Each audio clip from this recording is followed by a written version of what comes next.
वायुमंडल संगठन और संरचना। एटमॉस्फेयर, कॉम्पोजिशन और स्ट्रक्चर।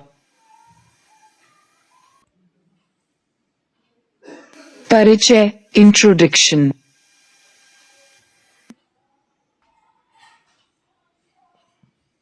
पृथ्वी के चारों ओर सैकड़ों किलोमीटर की मोटाई में आवृत गैसीय आवरण ही वायुमंडल कहलाता है। इसकी उत्पत्ति लगभग 1 अरब वर्ष पूर्व मानी जाती है, जबकि यह अपनी वर्तमान अवस्था में आज से लगभग 58 करोड़ वर्ष पूर्व आया। यह वायुमंडल अनेक प्रकार की गैसों का मिश्रण है और पृथ्वी की गुरुत्वाकर्षण शक्ति के कारण ही इससे बंधा हुआ है।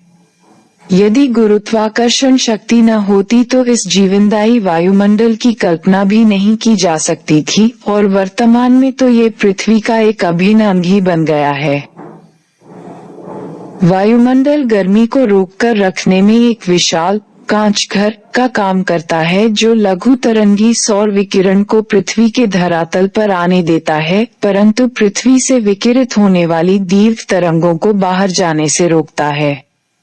इस प्रकार वायुमंडल पृथ्वी पर 15 डिग्री से ग्रे का औसत तापमान बनाए रखता है। भूमंडल के चतुर्दिक गैसों के इस विशाल आवरण को इसके वायवीय स्वरूप के कारण ही वायुमंडल कहा जाता है। इसमें रासायनिक रूप से सम्मिश्रित अनेक प्रकार की गैसें पाई जाती हैं, जिनमें nitrogen, oxygen, carbon dioxide, organ, hydrogen, helium, neon, krypton, xenon तथा ओजोन मुख्य हैं। इतना अवश्य है कि धरातल के समीपवर्ती भाग में नाइट्रोजन एवं ऑक्सीजन ही प्रमुखता से मिलती है और संपूर्ण वायुमंडलीय आयतन का लगभग 99% भाग इन्हीं से निर्मित है। निम्नलिखित सारणी में वायुमंडल में मिलने वाली गैसों एवं उसके आयतन का प्रतिशत भाग दर्शाया गया है। वायुमंडल में नाइट्रोजन 100 किलोमीटर तथा हाइड्रोजन 125 किलोमीटर तक पाई जाती हैं, जबकि नियॉन, क्रिप्टन, हीलियम जैसी हल्की एवं निष्क्रिय गैसें अधिक ऊंचाई पर पाई जाती हैं। वायुमंडल में स्थित महत्वपूर्ण गैसें।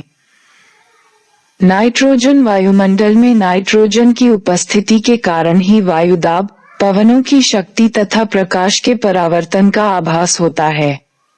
नाइट्रोजन गैस का सबसे बड़ा लाभ ये है कि यह ऑक्सीजन को तनु या पतला डाइल्यूट करके प्रज्वलन को नियंत्रित करती है। यदि वायुमंडल में नाइट्रोजन गैस न हो तो आग पर नियंत्रण करना कठिन हो जाएगा। नाइट्रोजन प्रोटीन का प्रमुख घटक होता है, जो भोजन का मुख्य अवयव है। ऑक्सीजन। ऑक्सीजन गैस के बिना जीवन संभव नहीं है। श्वसन प्रक्रिया में जीव जंतु ऑक्सीजन का इस्तेमाल करते हैं। जल के मुख्य घटक भी ऑक्सीजन है। ऑक्सीजन के अभाव में प्रज्वलन प्रक्रिया संभव नहीं है, अतः यह ऊर्जा का मुख्य स्रोत है। ये गैस वायुमंडल में 64 किलोमीटर की ऊंचाई तक फैली हुई है, पर 16 किलोमीटर से ऊपर जाकर इसकी मात्रा बहुत कम हो जाती है। कार्बन डाइऑक्साइड ये सबसे भारी गैस है। इसी कारण यह वायुमंडल के सबसे निचली परत से 72 किलोमीटर तक की ऊंचाई में पाई जाती है। वायुमंडल में इसकी मात्रा 0.03% पाई जाती है। ये गैस सूर्य से आने वाली विकिरण के लिए पारगम्य, जबकि पृथ्वी द्वारा परावर्तित विकिरण के लिए अपारगम्य है। अतः ये हरित गृह ग्रीन हाउस प्रभाव के लिए उत्तरदायी गैसों में से एक है। हरे पौधे द्वारा इस गैस का प्रयोग प्रकाश संश्लेषण हेतु किया जाता है। हाइड्रोजन वायुमंडल की यह सबसे हल्की गैस है। असंयुक्त हाइड्रोजन अल्प मात्रा में वायुमंडल में पाई जाती है। ऊपरी वायुमंडल में इसकी मात्रा अपेक्षाकृत अधिक रहती है। ओजोन गैस ऑक्सीजन का ही रूप है। वायुमंडल में ये गैस 15-35 किलोमीटर की ऊंचाई तक अधिक संकेंद्रित होती है। ये गैस सूर्य से आने वाली तेज पराबैंगनी किरणों अल्ट्रावायलेट रेडिएशन को धरातल पर आने से रोकती है, जिसके कारण पृथ्वी पर जीवन संभव है। जलवाष्प वाटर वेपर अंग्रेजी भाषा का शब्द एटमॉस्फेयर ग्रीक भाषा के एटमॉस शब्द से बना है, जिसका अर्थ होता है वाष्प। इस प्रकार वायुमंडल को यदि वाष्प प्रदेश रीजन ऑफ वेपर कहा जाए तो अतिशयोक्ति नहीं होगी। एक अनुमान है कि धरातल से प्रति सेकंड 1.6 करोड़ टन जलवाष्प वायुमंडल को प्राप्त होता है। यदि वायुमंडल की संपूर्ण आर्द्रता घनीभूत होकर वर्षा के रूप में धरातल पर गिर जाए तो भूतल पर 2.5 सेमी वर्षा के बराबर होगी। धरातल के निकट की वायु में सदा और सर्वत्र जलवाष्प न्यूनाधिक मात्रा में पाई जाती है। आर्द्रता तथा तापक्रम के अनुसार जलवाष्प की मात्रा में परिवर्तन होता रहता है। ध्रुवीय क्षेत्रों के शुष्क वायुमंडल में जलवाष्प की मात्रा बहुत कम 0.02% होती है तथा इसके विपरीत भूमध्यरेखीय प्रदेशों के उष्णार्द्र वायुमंडल में आयतन की दृष्टि से 4% तक होती है। जलवाष्प अधिकांशतः वायुमंडल की निचली परतों तक सीमित रहती है। ऊंचाई बढ़ने के साथ साथ इसकी मात्रा कम होती जाती है। वायुमंडल के संपूर्ण जलवाष्प का 90% भाग 8 किलोमीटर ऊंचाई तक सीमित है। 8 किलोमीटर की ऊंचाई पर वायुमंडल में जलवाष्प की मात्रा बिल्कुल कम हो जाती है। वायुमंडल की संपूर्ण आर्द्रता का केवल 1% 10 किलोमीटर के ऊपर पाया जाता है।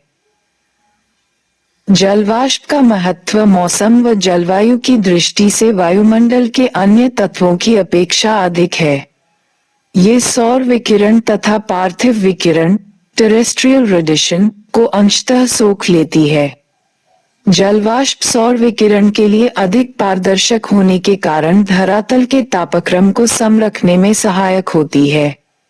घनीभूत आर्द्रता कंडेंस्ड मॉइस्चर के विविध रूपों जैसे बादल, वर्षा, कोहरा, ओस, तुषार, पाला और हिम आदि का मूल स्रोत जलवाष्प ही है।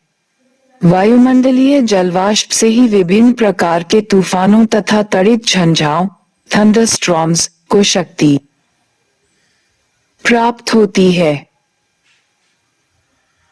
किसी निश्चित तापक्रम पर किसी निश्चित वायु राशि में जब जलवाष्प की मात्रा इतनी अधिक हो जाती है कि वायु और अधिक जलवाष्प ग्रहण नहीं कर सकती तो उसे संतृप्त वायु सैचुरेटेड एयर कहते हैं। वायु में जलवाष्प ग्रहण करने की क्षमता उसके तापक्रम पर निर्भर होती है। तापमान में वृद्धि के साथ उसकी जलवाष्प ग्रहण करने की क्षमता में वृद्धि होती है। धूलकण डस्ट वायुमंडल में गैस अथवा जलवाष्प के अतिरिक्त जितने भी ठोस पदार्थ कण के रूप में उपस्थित रहते हैं, उन सभी को धूल कणों की संज्ञा दी जाती है। वायुमंडल के विभिन्न भागों में विभिन्न मात्रा में धूल के कण पाए जाते हैं। सौर विकिरण का कुछ भाग इन कणों के द्वारा सोख लिया जाता है। इनके द्वारा सूर्य विकिरण का परावर्तन रिफ्लेक्शन तथा प्रकीर्णन स्कैटरिंग भी होता है। इन्हीं के द्वारा उषा काल एवं गोधूलि की तीव्रता तथा उनकी अवधि निर्धारित होती है। वायुमंडलीय गैसों तथा धूलकणों के द्वारा जो वर्णनात्मक प्रकीर्णन सिलेक्टिव स्कैटरिंग होता है, उसी से आकाश नीले रंग का दिखाई पड़ता है तथा उसी कारण सूर्योदय व सूर्यास्त के समय आकाश का रंग लाल हो जाता है। वायुमंडल में घनीभवन क्रिया के लिए जलग्राही नाभिक हाइग्रोस्कोपिक न्यूक्लियाई का होना आवश्यक है। औद्योगिक नगरों तथा शुष्क प्रदेशों की वायु में अपेक्षाकृत धूलकणों की संख्या अधिक होती है।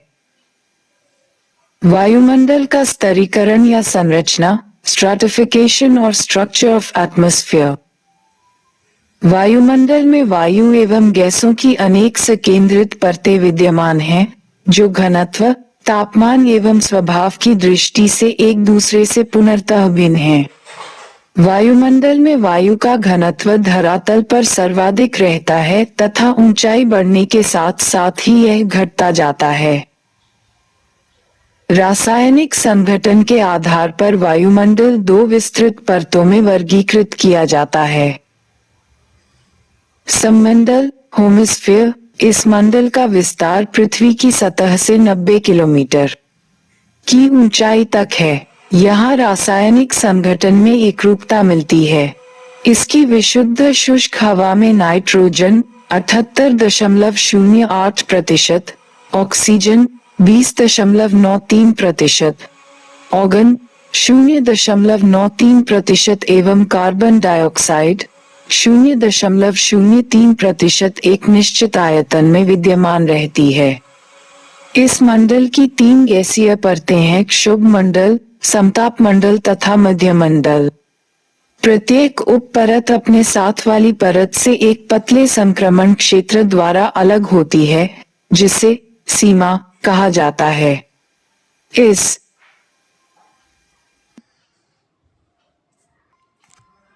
सीमा को निचले परत के नाम के साथ जोड़कर उसका नामकरण किया जाता है, जैसे क्षोभ सीमा, समताप सीमा आदि। सममंडल में ही ओजोन परत पाई जाती है। ये परत सूर्य से आने वाली हानिकारक पराबैंगनी किरणों को अवशोषित कर लेती है।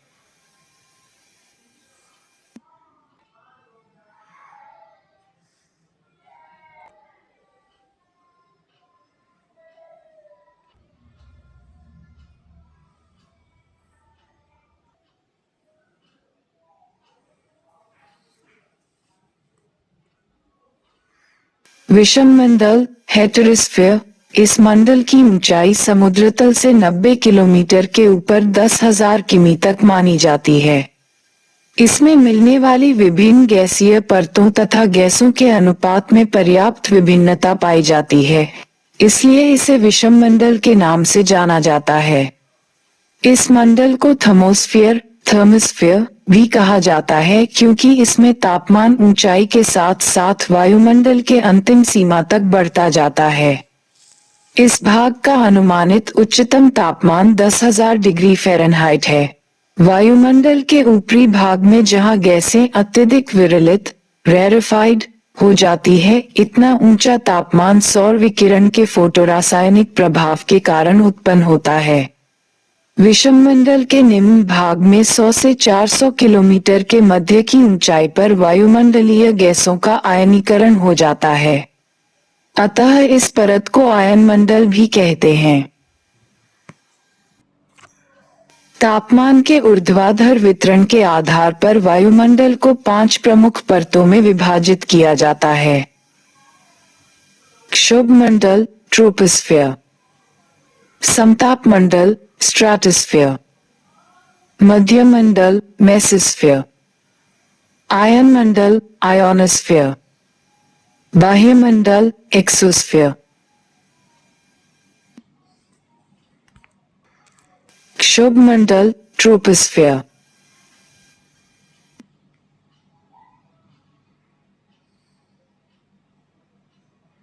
धरातल से सटा हुआ वायुमंडल का सबसे निचला एवं सघन भाग क्षोभ मंडल, परिवर्तन मंडल या संवहन मंडल के नाम से जाना जाता है। ट्रोपस ग्रीक भाषा का शब्द है, जिसका अर्थ होता है मिश्रण अथवा विक्षोभ। इस प्रकार ट्रोपोस्फीयर का अर्थ हुआ मिश्रण प्रदेश, रीजन ऑफ मिक्सिंग। धरातल से इस परत की औसत ऊंचाई लगभग 14 किलोमीटर मानी जाती है। ये परत भूमध्य रेखा से ध्रुवों की ओर पतली होते गई है।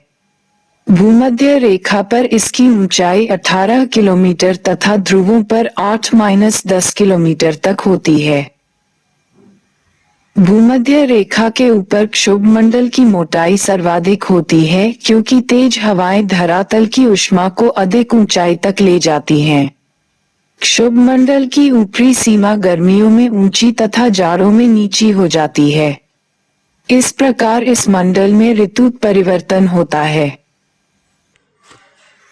इस मंडल की सबसे प्रमुख विशेषता है कि इसमें धरातल से ऊपर जाने पर प्रति 1000 मीटर की ऊंचाई पर तापमान में 6.5 डिग्री सेल्सियस की गिरावट आती जाती है। इसे प्रति 165 मीटर पर 1 डिग्री सेल्सियस की गिरावट भी कहा जाता है। वायुमंडलीय तापमान में गिरावट की यह दर सामान्य ह्रास दर या सामान्य ताप पतन की दर, नॉर्मल लैप्स रेट, कहलाती है। इस मंडल में जलवाष्प एवं धूल कणों की अत्यधिक मात्रा विद्यमान रहने के कारण वायुमंडल के गर्म एवं शीतल होने हेतु विकिरण, संचालन तथा संवहन की क्रियाएं संपन्न होती हैं और संवहनीय धाराओं तथा विक्षोभों का भी आविर्भाव होता है। इस कारण इस मंडल को संवहनीय मंडल, कन्वेक्शनल जोन अथवा विक्षोभ मंडल, टर्ब्यूलेंट जोन भी कहा जाता है। प्रायः सभी वायुमंडलीय क्रियाएं, जिनसे जलवायु तथा मौसमी दशाओं में परिवर्तन होते हैं, भी इसी मंडल में घटित होती हैं। अतः इसे सर्वाधिक महत्वपूर्ण मंडल माना जाता है। इस परत में पवन की तीव्र झोंके या आंधी की उत्पत्ति के कारण वायुयान चालक इस परत में अपनी वायुयान को उड़ान पसंद नहीं करते हैं। क्षोभ सीमा, ट्रोपोपॉज। क्षोभ या परिवर्तन मंडल तथा समताप मंडल के बीच स्थित एक संकरी तथा असमान मोटाई वाली मोटी परत को क्षोभ सीमा या ट्रोपोपॉज के नाम से जाना जाता है। इस भाग में तापमान की सामान्य ह्रास दर रुक जाती है। क्षोभ सीमा पर हवा का तापमान भूमध्य रेखा के ऊपर -85 डिग्री सेल्सियस और ध्रुवों के ऊपर -60 डिग्री सेल्सियस होता है तथा सभी प्रकार के मौसमी परिवर्तन भी समाप्त हो जाते हैं। ये संक्रमण क्षेत्र क्षोभ मंडल एवं समताप मंडल के बीच विभाजक का काम करता है। समताप मंडल, स्ट्रेटोस्फीयर। क्षोभ सीमा के ऊपर लगभग 50 किलोमीटर की ऊंचाई तक समताप मंडल का विस्तार पाया जाता है। स्ट्रेटोस्फीयर का अर्थ होता है स्तरण मंडल, रीजन ऑफ स्ट्रैटिफिकेशन। यह मंडल अनेक स्थायी परतों में विभक्त होता है। इसकी मोटाई भूमध्य रेखा पर कम तथा ध्रुवों पर अधिक होती है। इस स्तर में ऊंचाई में वृद्धि के साथ तापमान का नीचे गिरना समाप्त हो जाता है। इसकी निचली सीमा अर्थात 20 किलोमीटर की ऊंचाई पर तापमान अपरिवर्तित रहता है, इसलिए इसे समताप मंडल कहते हैं, किंतु ऊपर की ओर जाने पर ताप में थोड़ी वृद्धि होती जाती है। ऊपर की ओर तापमान की इस वृद्धि का कारण सूर्य की पराबैंगनी किरणों का अवशोषण करने वाली ओजोन गैस की उपस्थिति है। इस मंडल में बादलों का अभाव पाया जाता है तथा धूलकण एवं जलवाष्प भी नामात्र में ही मिलते हैं। इस मंडल में वायु में क्षैतिज गति पाई जाती है। यह मंडल मौसमी हलचलों से रहित है। यहाँ वायु क्षैतिज दिशा में चलती है।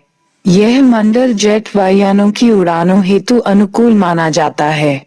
इस मंडल में 20 से 35 किलोमीटर के बीच ओजोन परत की सघनता काफी अधिक है, इसलिए इस क्षेत्र को ओजोन मंडल भी कहा जाता है। इस परत में 60 किलोमीटर की ऊंचाई तक तापमान में प्रति किलोमीटर 5 डिग्री सेल्सियस की वृद्धि होती है। ओजोन गैस वायुमंडल का दूसरा महत्वपूर्ण घटक है।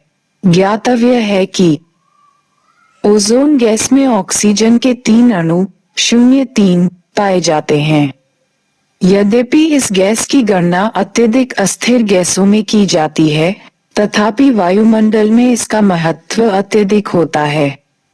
ये पृथ्वी के लिए रक्षा आवरण का काम करता है, क्योंकि इसके द्वारा सूर्य से आने वाली तीव्र पराबैंगनी किरणों या अल्ट्रावायलेट किरणों का अवशोषण कर लिया जाता है एवं पृथ्वी इसके हानिकारक प्रभाव से बच जाती है।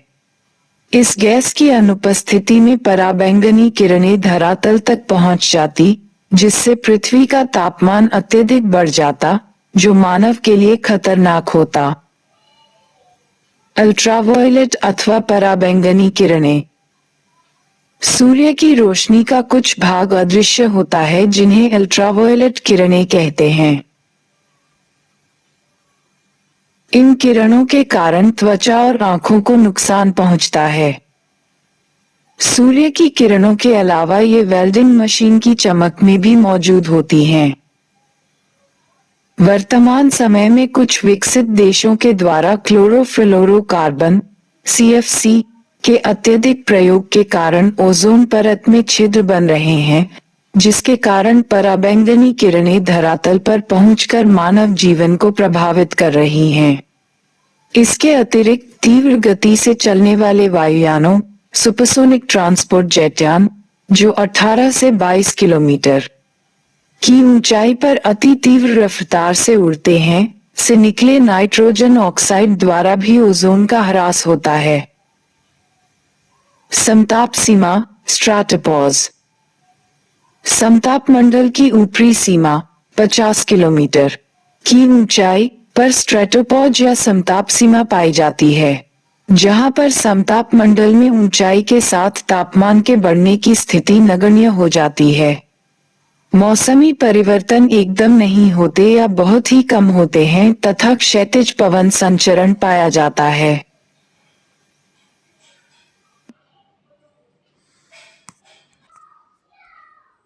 मध्यमंडल मेसोस्फीयर। डॉट समताप मंडल के ऊपर सामान्यतः 50 से 80 किलोमीटर की ऊंचाई वाला वायुमंडलीय भाग मध्यमंडल के नाम से जाना जाता है। इस मंडल की प्रमुख विशेषता है कि इसमें ऊंचाई के साथ तापमान का ह्रास होता है। यहाँ तापमान 80 किलोमीटर की ऊंचाई पर -100 डिग्री सेंटीग्रेड तक हो जाता है। मध्य सीमा मेसोपोज।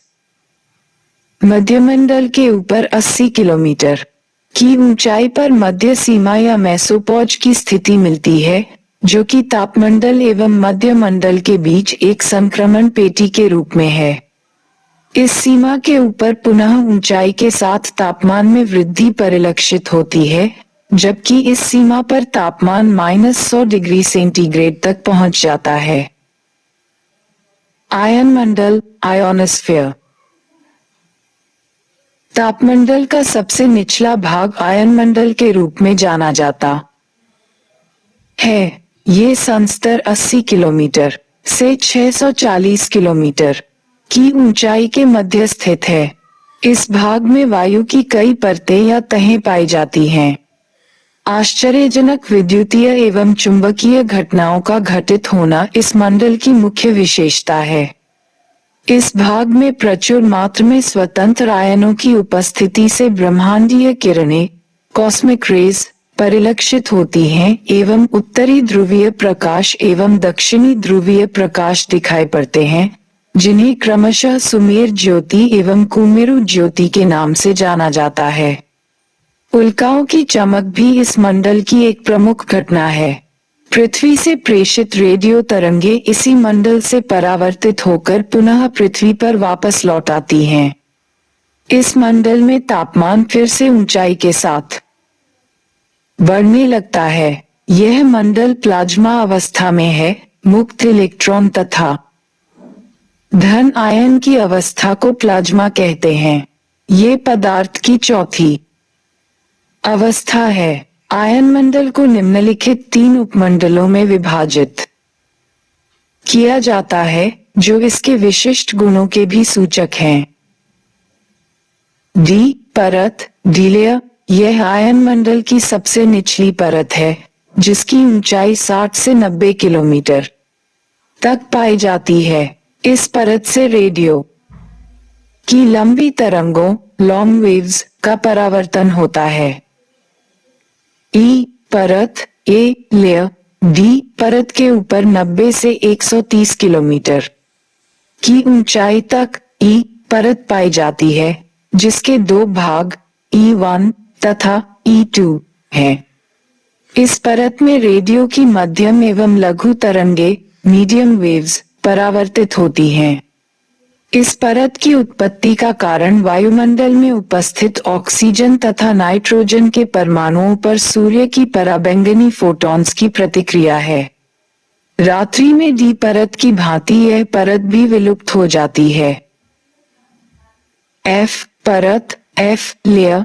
ए परत के ऊपर 144 से 360 किलोमीटर की ऊंचाई तक F परत मिलती है, जिसे F1 तथा F2 दो भागों में वर्गीकृत किया जाता है।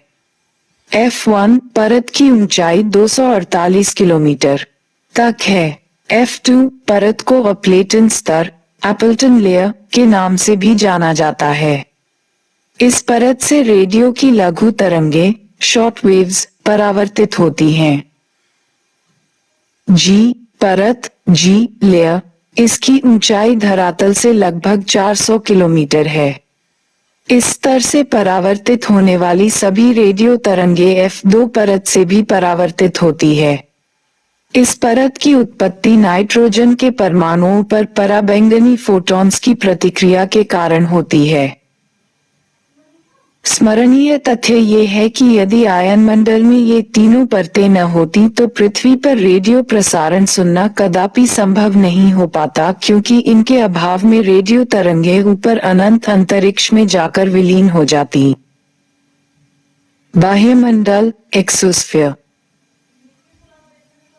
वायुमंडल में पृथ्वी के धरातल से 640 किलोमीटर के ऊपर बाह्यमंडल का विस्तार मिलता है। इसकी ऊंचाई 500 से 1000 किलोमीटर तक मानी जाती है। इतनी अधिक ऊंचाई पर वायुमंडल निहारिका के रूप में परिवर्तित हो जाता है। यहाँ की वायु में हाइड्रोजन तथा हीलियम गैसों की प्रधानता रहती है।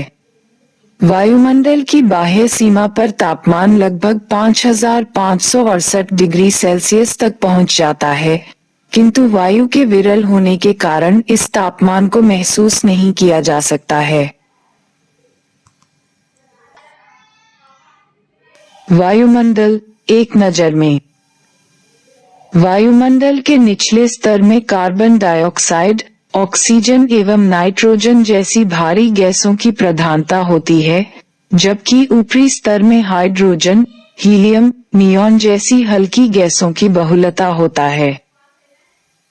ऑक्सीजन गैस प्रज्वलन के लिए आवश्यक है, जबकि नाइट्रोजन गैस ऑक्सीजन को तनु, डाइल्यूट करके प्रज्वलन को नियंत्रित करती है।